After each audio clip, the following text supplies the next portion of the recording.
Hey yo! S'il y en a qui suivent ma page Facebook, vous avez probablement remarqué que j'avais eu une idée de faire un battle, un duel. C'est aujourd'hui que ça se passe. J'ai choisi deux NEIPA. Ce qui est intéressant, c'est que je les ai même pas choisis pour cette raison-là, mais je me suis aperçu après coup que elles sont toutes deux brassées avec les houblons Citra et Mosaïque. Les voici dans le coin bleu. La brasserie du Ruisseau Noir, NEIPA, avec un indice IBU de 36 et un taux d'alcool s'élevant à 6,5% d'alcool par volume. Dans le coin rouge, la Gabière, ta meilleure. J'ai pas l'indice IBU, mais cependant, elle s'élève à un taux de 7% d'alcool par volume. Nous allons les voir s'affronter dans le ring. Je vais évaluer le premier round sur l'aspect visuel, le deuxième round sur l'aspect olfactif, le troisième round au goût et le quatrième round arrière-goût. Pour finir avec mon cinquième round, l'appréciation générale et on pourra déterminer une gagnante. Petite description un peu plus détaillée de la brasserie du Ruisseau Noir, NEIPA, 6,5% d'alcool, IBU 36. C'est une IPA de couleur blonde très trouble.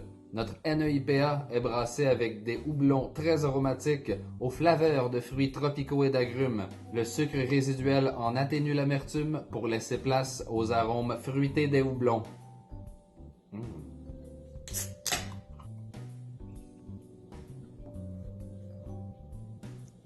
Aspect visuel. Robe plus dorée que jaunâtre, relativement trouble, belle mousse assez dense, avec d'assez grosses bulles.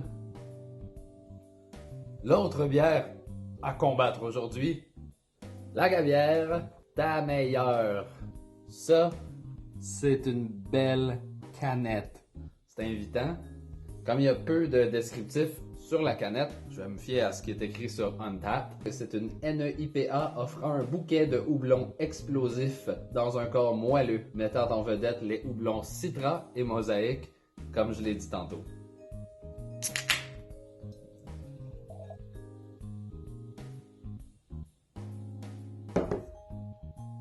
Donc au visuel, une robe plutôt dorée, assez trouble.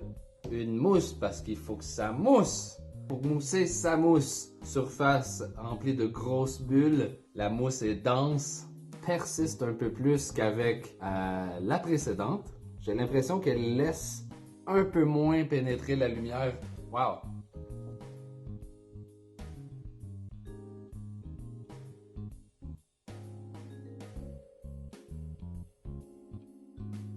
Voyons voir ce que ça sent. Au nez, c'est très fruité, moins tropical que ce à quoi je m'attendais. C'est plutôt sucré, ça a l'air rafraîchissant. Concluant, je ressens plus l'agrume que le fruit tropical. Très intéressant.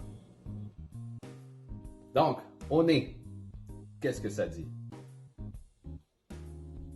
C'est doux, c'est invitant, c'est fruité, et je dirais à la fois houblonné. Peut-être un peu plus tropical que sa rivale. Une odeur un peu moins sucrée. La mousse persiste vraiment. Elle est très très dense, la mousse.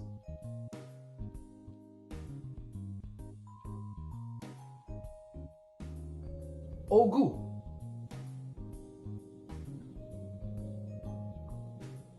Oh!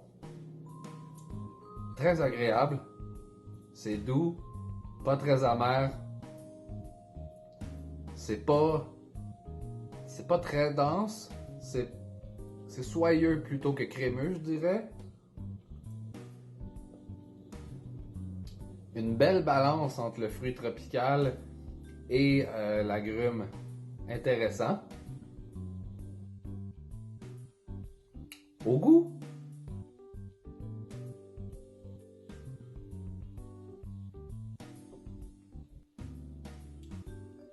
tel que décrit, le mot moelleux est bien choisi. Ça coule en bouche, ça a une bonne rondeur. Je décèle plus de fruits tropicaux que dans la précédente. Quand même une belle touche d'agrumes. C'est très balancé. Je dirais peut-être même mieux balancé. L'équilibre est vraiment là.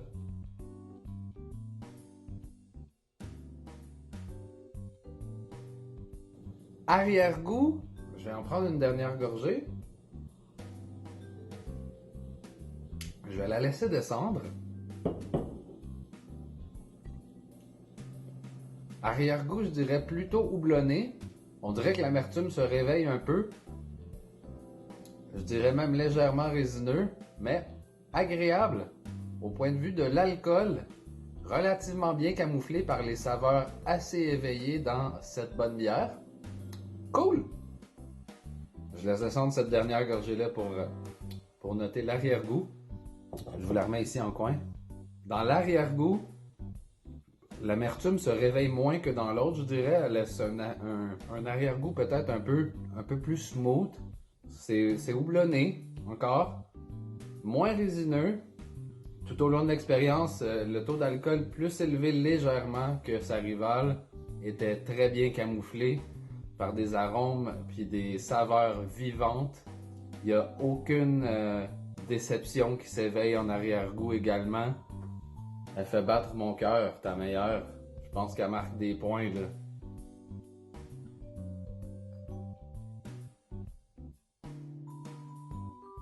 Donc, je continue ma dégustation afin de donner mon appréciation générale.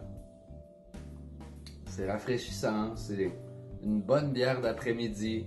J'ai eu une belle petite journée de travail et elle me détend. C'est fort agréable. Qu'est-ce que vous faites, vous, ce week-end? Laissez-moi ça dans les commentaires en dessous. Je vous invite à aimer la vidéo, à le partager avec vos amis et à me laisser savoir qui vous croyez qui, selon moi, remportera ce combat.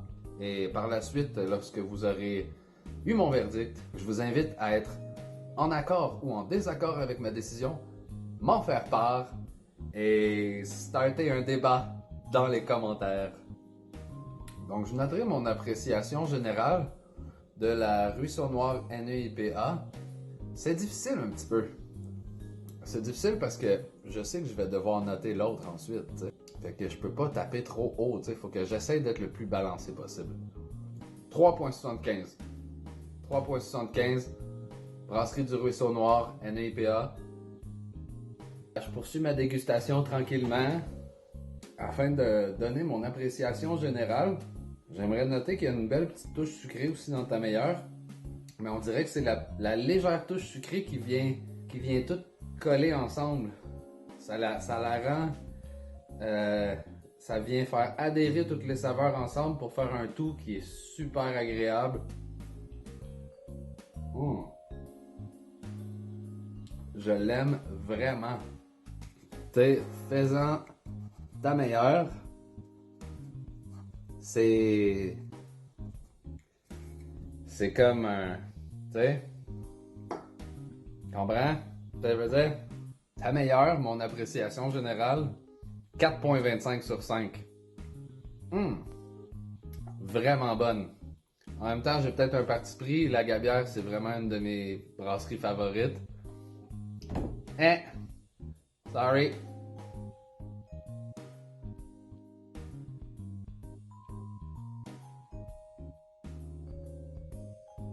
Donc, nous sommes prêts à dévoiler le vainqueur de ce premier match. Battle des IPA, en fait NEIPA, Brasserie du Ruisseau Noir, NEIPA, Brasserie La Gabière, ta meilleure. Le grand gagnant est... Ta meilleure! Wouh!